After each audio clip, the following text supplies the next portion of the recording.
Hello and welcome to Matt Loves Eurovision.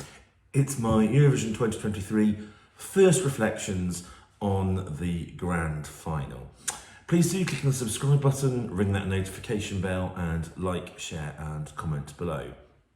Now, as usual, as for these videos, I have to slightly apologise for my dishevelled nature. Again, I'm not long up, haven't got dry hair, and I think my body is increasingly shutting down, which is why I've got a glass of water this time in case I have a coughing fit. So I think first up, these are my first reflections. I haven't made any real notes on this, so this might be slightly rambling, and I will try and keep it to 10 minutes. But I probably could talk much longer. But I think I will do some more considered thoughts perhaps at a later date, or look at different aspects. I suppose first of all though, congratulations to Lorraine and to Sweden and to the songwriters of Tutu for their victory. It's history making in several ways. It is the first time that a woman has won Eurovision twice. It's only the second time that it's been done, Johnny Logan being the only other example. It means Sweden draws level with Ireland on the number of victories as well. So three kind of important sort of kind of milestones there. Obviously, I am disappointed because, as I'm sure you know, I was hugely behind Finland and Käärijä at Cha Cha Cha. Absolutely delighted though that he really chimed with public right across all Europe, because he had a triumph in the public vote, won that, one of the biggest ever public votes. 18 countries gave their 12 points in the televote to Käärijä, so I think that is a real testament, and he's such a lovely character that I hope that I did say that I thought he could well be kind of the next, quite some differences, but the next Verka Serdushka in the style of that song came second, but it's a performance in a song that we remember to this day and we cherish. So I don't think we are soon going to forget Käärijä, and I am sure he's going to have a marvellous career. He has a good career in Finland as it is, but I'm sure that's just going to be hyped up even more. So he's brought so many fantastic moments this Eurovision, so he should be very, very proud. I suppose one thing that I would like to reflect on is, now I'm still a supporter of having juries in the grand final. I think actually televote only semi-finals seemed to go okay. I think it actually meant, I don't think it made a huge, but it's difficult to know whether it made a huge amount of difference, because normally there's only one or two songs that go through from the one that's joint that would have gone through if it had been televote only. But I think it gave a few more genres to the grand final. But I do think juries should stay in the grand final. They make a good job of making sure that where you've not got such good vocals or less complex songs, that they don't get rewarded in a way that the televote would just could do that. And it means you get some quality songs through. So I think on balance, I still prefer it. I suppose what I struggle slightly is with, I'm not entirely convinced that juries are that accepting of wider genres. That said, Käärijä did come fourth in the juries, so which was perhaps better than perhaps some people expected. What I kind of struggle with is quite the landslide result that happened. I did predict it as well, and it doesn't make me feel any better for being right on it, but I did say that I thought that Sweden could well landslide in the juries, just because I know that juries in the past tend to like the production values and the type of genre of music that Sweden sends, and they reward it heavily. I've seen that multiple times across the years of Sweden getting a lot of points in the juries when it doesn't do so well in the televote. Now this year, Sweden did do well in the televote, and there's nothing to take away from Lorraine on that. She got a very good televote score, came second in the televote. But I do question whether that song really stood that much far above all the others in terms of how the jury points were distributed. You may have your thoughts on that as well. That's not to take away from the victory. It's something that I would I'm slightly mystified by that. Normally the jury points are a bit more, bring things together a little bit more, rather than sort of one kind of going swooping out the front. But maybe they knew something that I didn't, I don't know. Anyway, it means we will be playing Eurovision in Sweden next year, which by happy coincidence is also the 50th anniversary of ABBA's win in Brighton in 1974 with Waterloo, of course. So I'm sure that will be hopefully an ABBA heavy contest, which I'll be very pleased about. Just some other points, I think, from the results in the grand final.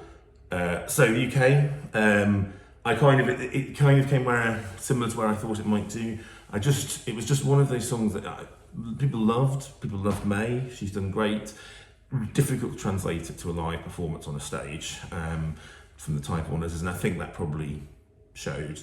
I think it was very laudable going down that line, and people loved the song. I just think we always need to bear in mind that we have to deliver a live performance on a TV show at the end of the day, and I think that's the lesson to take forward. But I thought May has been an absolute delight. She's been a fantastic ambassador. People love the song still, and hopefully she will. I'm sure she will go on to great things. She's got a great career ahead. She's got lots of plans for the summer and stuff. So so we look forward to that. Some of the other interesting results, it was really nice to see Czechia get only their second top 10 place. It was sad to see that, quite surprising to me, Germany did not get rewarded. Germany came last again. I didn't think they would come last this time. I really didn't. I thought they would get, while I thought the juries might ignore them, which they did, I thought they would get far more televote points, but they did not. And I wonder whether, because Australia also didn't get many televote points again, did well in the juries again. Juries tend to vote more for Australia, and there's often a disparity between Australia's jury points and their televote points. Although this time I think there should have been some justification for more televotes for Australia. But I wonder whether Karia took a lot of the people that might have voted for Australia or Germany might have gone to Finland, or they might also have gone to Croatia potentially as well. So also running order. Running order matters a lot. Again, we've seen it. We saw it with the Czech Republic last year, and we've seen it with Austria this year. Czech Republic came third in their I think last year in their semi-final. Were put first, came bottom 5 in the televote and overall. Austria came very close, almost won their semi-final, didn't quite win it. They were second to Australia. Yes, and that's another point actually, going back to my previous point. Australia did really well in the televote in their semi-final, and then ruined in the final. But I suspect that was because they were then up against Karia. But yeah, Austria came very close second, or came close to winning that for second semi, and then the televote dropped off because they opened the show. And while I think there has been merit in doing a producer-led order, I think it's led to favouritism to certain countries, and also it disfavours other countries. So we've seen Czechia been treated badly quite a lot of the times. Portugal often gets a rum deal as well in terms of running order, and certain other countries always seem to get quite good positions. So whether or not we need to go back to a draw, and then maybe with the producers allowed to make technical changes, if, for example, you get two or three songs that require a lot of changes, maybe then they might rework the order that way. Anyway, perhaps a discussion for another day.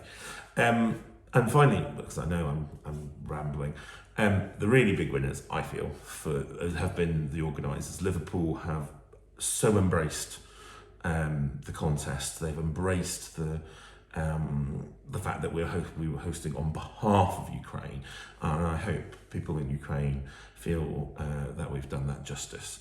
It's been an amazing experience here in Liverpool. It's been great going to the shows, but also all sorts of events that we've seen. It's been fantastic, and I thought the BBC did a really, really good job of the show. It was of all shows, in fact. They were both funny, poignant. There was several moments which had me in tears.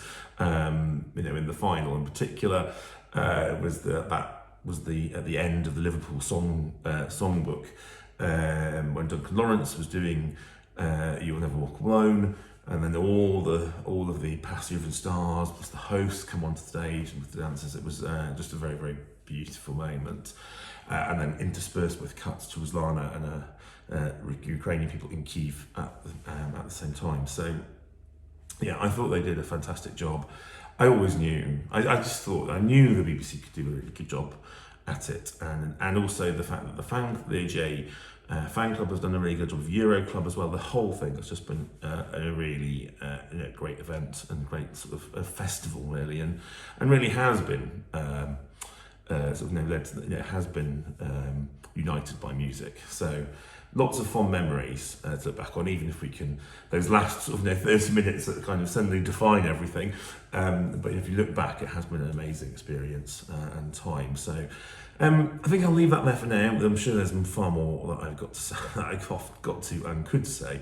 But for now, let me know what you think in the comments. I will be back hopefully sometime, maybe when they get more breakdown of the individual scores, which at the time of recording they haven't put up yet, although they may have done while I've been doing this. But yes, I'll be back in a few days. I may need a little bit of time to recover. So take care for now, and we'll see you soon.